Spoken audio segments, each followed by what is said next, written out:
Oke, bismillah. Assalamualaikum warahmatullahi wabarakatuh. Bismillahirrahmanirrahim. Alhamdulillah. Nahmaduhu wa nasta'inuhu wa nastaghfiruh. Wa na'udzu billahi min syururi anfusina wa min sayyiati a'malina. May yahdihillahu fala mudilla lahu wa may yudlilhu fala hadiyalah. Asyhadu an la ilaha illallah wahdahu la syarika lah wa asyhadu anna Muhammadan abduhu wa rasuluh. Amma ba'du. Bismillah, mari kita lanjutkan ngaji kita malam ini masih dalam tema filsafat kebebasan, cuma dengan angle yang agak berbeda. Kemarin kita sudah ngomong John Stuart Mill, kemudian ada juga Soekarno dengan kemerdekaannya. Malam ini kita masuk ke dunia yang namanya teologi. Jadi teologi itu ilmu yang logos, yang ngomong tentang theos. Theos itu Tuhan. Kalau dalam bahasa ilmu filsafat ada yang mendefinisikan teologi itu faith seeking understanding. Faith itu keimanan, seeking itu mencari, understanding itu pemahaman. Jadi iman yang nyari pemahaman.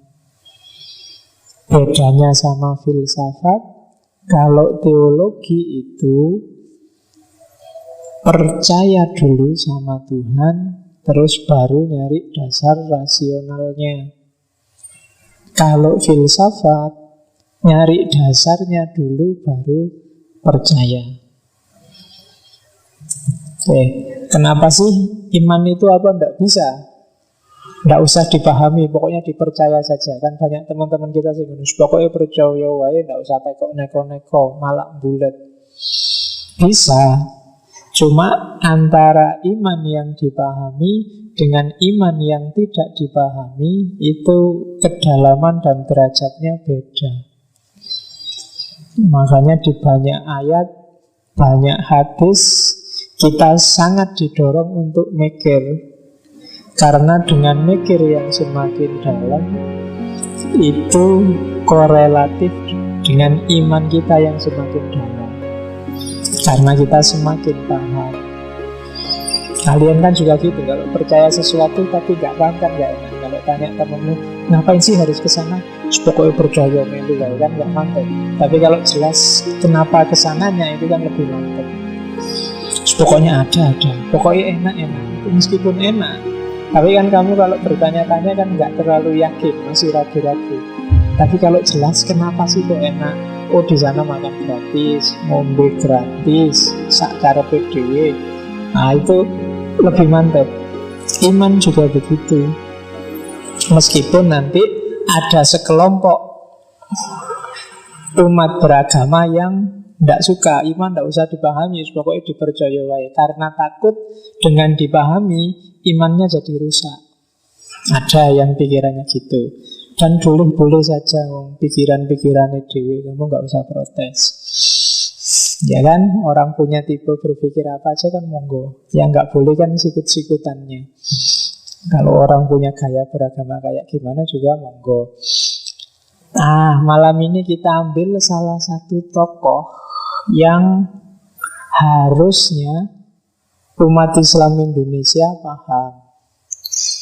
Karena hampir semua umat Islam Indonesia ngaku ahlus sunnah wal jamaah. Ahlus sunnah wal jamaah itu biasanya kalau bidang teologi atau kalam, kiblatnya kan Abu Hasan al-Asy'ari dan Abu Mansur al-Maturidi. Cuma saya tidak tahu di Indonesia tidak terlalu semangat untuk belajar tokoh-tokoh ini secara mendalam. Kalian kan pokoknya wis manut simbah-simbah, manut ustadz-ustadz, manut diajari apa ya itu. Tapi sebenarnya pertanggungjawabannya harus serius. Kalau kalian ngaku Syafi'iyah misalnya, ya harus ngerti Imam Syafi'i itu apa dan siapa, pikirannya bagaimana. Karena orang-orang ini kan rujukan kita. Dia bertanggung jawab atas pikirannya sendiri, kita juga bertanggung jawab atas pendapat kita sendiri. Maka kita harus ngerti. Kalau kamu kejeglong, jangan salahkan petanya, jangan salahkan GPS-nya. Ya salahmu dulu yang jeglong. Kamu kan nggak bisa marah-marah ke Google, GPS nggak mutu. Salah dulu kamu manut. Maka biar nggak kejeglong, kamu harus ngerti apa dan siapanya. Makanya sengaja malam ini saya ngangkat Abu Hasan Al-Asy'ari. Meskipun sebenarnya kalau ngomong kebebasan itu lebih nikmat kalau saya ngomong tokoh-tokoh Mu'tazilah. Karena yang jelas punya ideologi bebas itu Mu'tazilah. Cuma ya kalau tak kasih Mu'tazilah, kalian tidak akan kenal orang ini. Kamu kan harus tanggung jawab pada orang ini kan, idolamu kan ke situ. Maka malam ini terpaksa saya bawa orang ini, meskipun beberapa kesimpulannya sebenarnya agak antitesis dengan kebebasan. Tapi kita lihat nanti gimana pandangannya tentang kebebasan manusia. Oke, bismillah. Dimulai. Nama lengkapnya itu Ali bin Ismail bin Ishaq bin Salim bin Ismail bin Abdullah bin Musa bin Abi Burdah bin Abu Musa Al-Asy'ari, keturunan ke-9 dari Abu Musa Al-Asy'ari. Yang pernah belajar ilmu kalam pasti dengar nama ini, Abu Musa Al-Asy'ari, salah seorang sahabat Nabi yang nanti jadi pengikutnya Ali waktu tahkim. Dan nanti dia punya keturunan ke-9 yang dikenal sebagai Abu Hasan Al-Asy'ari. Abu Hasan itu kunyah. Apa kunyah itu kalau di Indonesia ya? Kunyah itu nama Arab itu ada variasi-variasinya. Ada kunyah, ada lakob, ada nasab, ada nisbah. Di luar namanya sendiri isim. Jadi ada 5 variabel. Kalau barat kan paling punya nama depan, nama belakang. Tapi kalau di Arab bisa 5 variasi. Kalau isim itu namanya sendiri. Kalau kunyah ini biasanya yang pakai abu atau Ummul Mukminin, Abu Hasan Al-Asy'ari.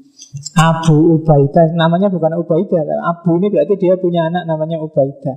Abu Hasan Al-Asy'ari berarti dia punya anak namanya Hasan. Ini namanya kunyah.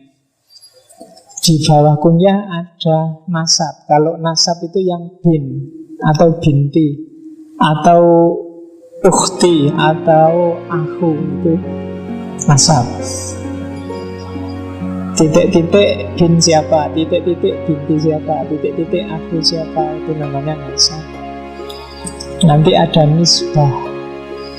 Nisbah itu yang misalnya orang Kufah terus jadi Al-Kufi. Misalnya ikut torokatnya Rumi, kadang disebut juga Ar-Rumi. Kalau jamaah Masjid Sudirman berarti Sudirmani. Harus lengkap ya, jangan dipotong separuh. Kalau dipotong separuh jadi asu. Ya, jadi itu. Atau kalau takmir ya disebut takmiri. Ya, apa tuh. Jadi itu namanya nisbah. Ada lagi lakob. Kalau lakob ini julukan, nama panggilan. Abu Lahab, Abu Jahal itu lakob, bukan nama asli.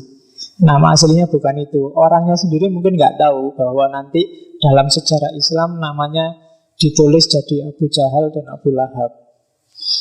Karena kan secara historiografi itu kan karena para ahli sejarah Islam menyebut lakopnya karena saking nakalnya dia, saking kurang ajarnya sama Nabi, terus disebut Abu Jahal sama Abu Lahab.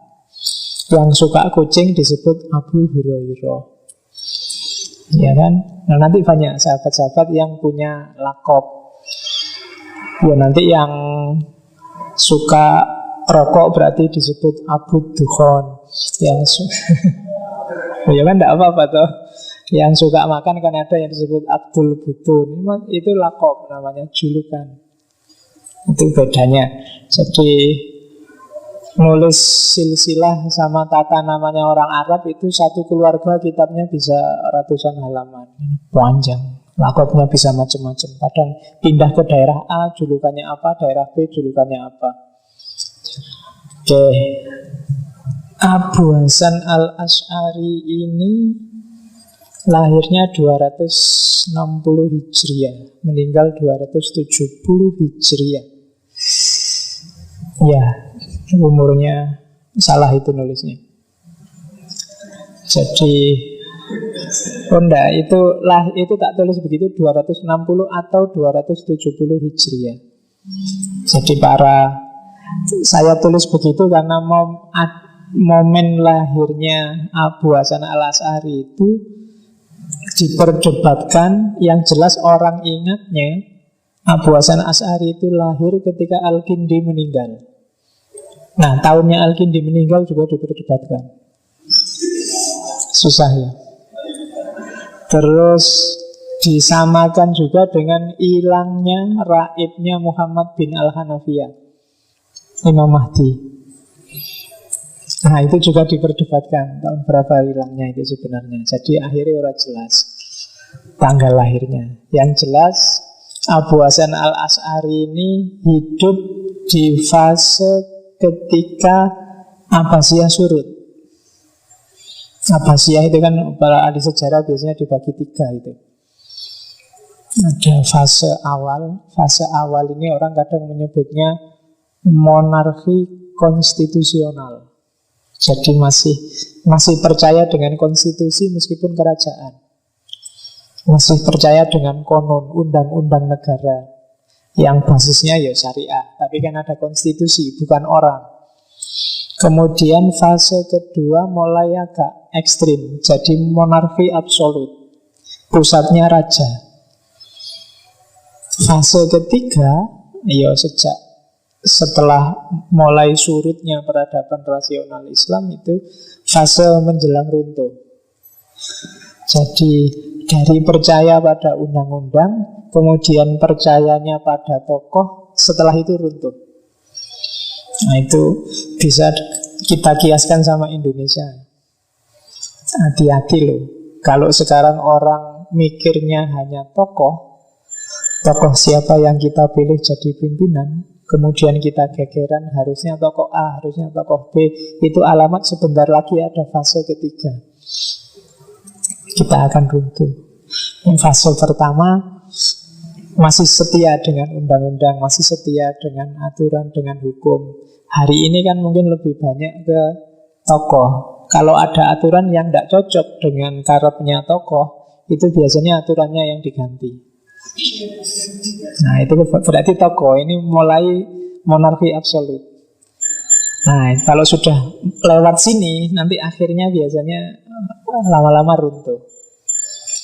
Karena begitu tokoh, orang akan punya kiblat sendiri-sendiri. Yang satu milih A, yang satu milih B, dan akhirnya tawuran. Kalau sudah tawuran itu tidak ada kalah, tidak ada menang. Sama-sama bonyok. Jadi sama-sama ajur-ajuran. Oke, jadi kita saksikan saja, kan kita nggak usah ikut-ikut. Ya, toh kita ikut tawuran juga nggak dapat apa-apa. Sama kayak emasnya Olimpiade, kita ikut dada-dada, ya yang dapat 5M kan yang kita dadai. Kita nggak dapat apa-apa. Oke, maghrib disuruh dada-dada dan mau saja. Kemarin kan gitu, malam-malam. Oke, jadi Abu Hasan Asy'ari ini anak yatim, Nanti ibunya nikah lagi saat dia umur 10 tahun. Nikahnya dengan guru besarnya Mu'tazilah, namanya Abu Ali Al-Jubai. Jadi dia ini anak tirinya Abu Ali Al-Jubai. Abu Ali Al-Jubai ini salah satu tokoh Mu'tazilah, zaman jayanya Mu'tazilah. Jadi dia anak tiri, ya karena anak tiri maka dia disayang sama bapak tirinya. Kalau enggak ditinggal sama ibu tirinya. Apalagi dia ini pinter. Sejak umur 7 tahun sudah hafal Quran. Jadi sekarang kan juga banyak, kecuali kita yang enggak. Yo apa-apa tuh. Masa semuanya hafal, kan fardu kifayah. Wakilkan ke orang lain yang hafal. Ya. Oke. Jadi umur 7 tahun sudah hafal Quran, dididik habis-habisan oleh Abu Ali Al-Jubai, sampai kemudian jadi andalan tokoh-tokoh Mu'tazilah. Dia termasuk golongan Mu'tazilah muda. Jadi pinter debat, cerdas di era ketika umat Islam sedang deklinasi, mau runtuh, termasuk dunia pemikirannya. Saat itu ada puluhan madhab yang beredar, bersaing rebutan jamaah. Aliran fikih, aliran tasawuf dengan torekotnya, termasuk aliran kalam. Sampai kemudian muncul upaya-upaya memurnikan ajaran Islam. Abu Hanifah dan kawan-kawan, yang nanti dikenal madhab fikihnya cenderung rasional. Cuma Abu Hanifah dan kawan-kawan ini melihat bahwa ketika terlalu banyak madhab, umat Islam sendiri yang bunuh diri. Sama kan, kalau terlalu banyak partai kita sumpek sendiri. Ojo ake-ake, sedikit aja, wong ya platformnya sama. Nah, untuk ngatasi madhab yang macam-macam ini, Abu Hanifah dan kawan-kawan bikin yuk kita kembali ke Al-Quran dan hadis. Cuma plus, untuk kembali pada Quran dan hadis kan kita butuh ilmu. Untuk paham ilmu kita butuh pendaya gunaan akal. Jadi nas iya, akal iya. Cuma kemudian dalam perkembangannya muncul ekstrim-ekstrim. Yang terlalu berat di nas nanti melahirkan aliran formalisme. Yang paling ekstrim lahir Khawarij. Yang terlalu berat di akal melahirkan kelompok rasionalisme Mu'tazilah dan kawan-kawan. Sampai nasnya diturunkan jadi ranking 2. Ada lagi satu terlalu berat di mistik, sampai imam-imamnya disebut maksum, kelompok Syiah. Dan itu perdebatan habis-habisan zaman itu. Di era yang semacam ini muncullah Abu Hasan Asy'ari dari kubu Mu'tazilah. Nah, setelah jadi Mu'tazilah puluhan tahun, diperkirakan sekitar 30-an tahun, pada umur 40, Abu Hasan Asy'ari ini sadar punya gagasan baru lah. Nanti sadar dia pingsan. Ya, punya ide baru, punya meletik pikirannya. Sadar bahwa Mu'tazilah itu juga nggak benar-benar amat. Setelah selama ini digeluti puluhan tahun, baru dia muncul ada bibit-bibit, wah ini kok ini nggak pas ya. Itu setelah Mu'tazilah kalah. Jadi Mu'tazilah itu kan puncaknya zaman Al-Ma'mun. Nanti zaman Al-Ma'mun itu dia melakukan mihnah akuisisi. Akuisisi itu ujian keimanan. Jadi barang siapa yang ideologinya nggak Mu'tazilah, ya berurusan sama pemerintah dianggap makar. Jadi itu bahayanya kalau agama selingkuh sama negara. Karena saling memanfaatkan. Negara memanfaatkan agama untuk menguatkan posisi politiknya. Agama memanfaatkan negara untuk menyebarkan ideologinya. Dan itu yang terjadi zaman Mu'tazilah. Para ulama diuji, dites. Kalau jawabannya bodoh dengan pandangannya Mu'tazilah, ya dihukum. Kecuali dia mau, ya saya tobat, saya manut sampean-sampean yang benar, itu baru dilepaskan. Kalau enggak, ya disiksa terus.